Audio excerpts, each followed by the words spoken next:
Bonjour, bienvenue à tous dans Côté Cuisine. Aujourd'hui, je vous proposais un crumble de pommes et citrouilles à ma façon.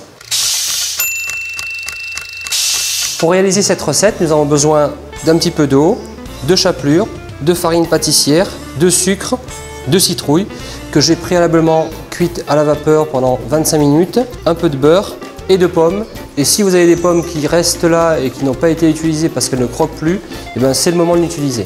Après avoir épluché les pommes, donc je vais les détailler, donc comme ceci.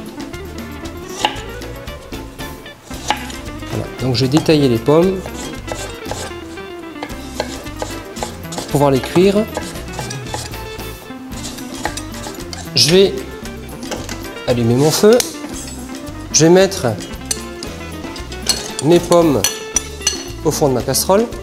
Je vais rajouter 6 cuillères à soupe de sucre roux. Et par précaution, on va rajouter une cuillère à soupe d'eau.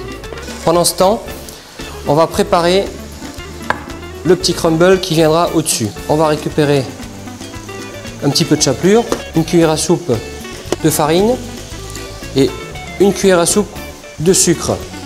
On va mélanger le tout et j'ai prévu un tout petit peu de beurre pommade que je vais mettre avec le mélange de farine que j'ai fait.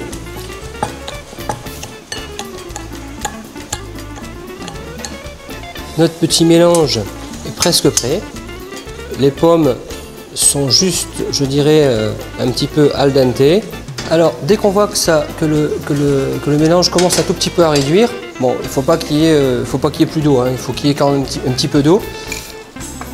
Parce que vu que ça a été cuit à la vapeur, les citrouilles, il faut quand même que ça imprègne un petit peu au niveau du mélange.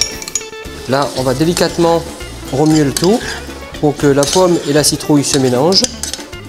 Pendant ce temps-là, j'ai mis mon four à 230 degrés pour pouvoir dorer le crumble juste au-dessus pendant 7 à 8 minutes, je dirais, ou peut-être 8 à 10 minutes d'après la puissance de votre four.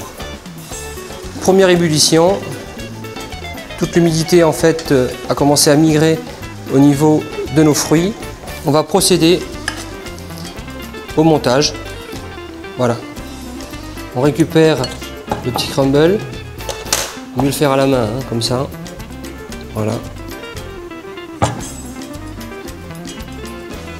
Le crumble est maintenant terminé. Nous allons le mettre au four pour une cuisson 8 à 10 minutes à 230 degrés.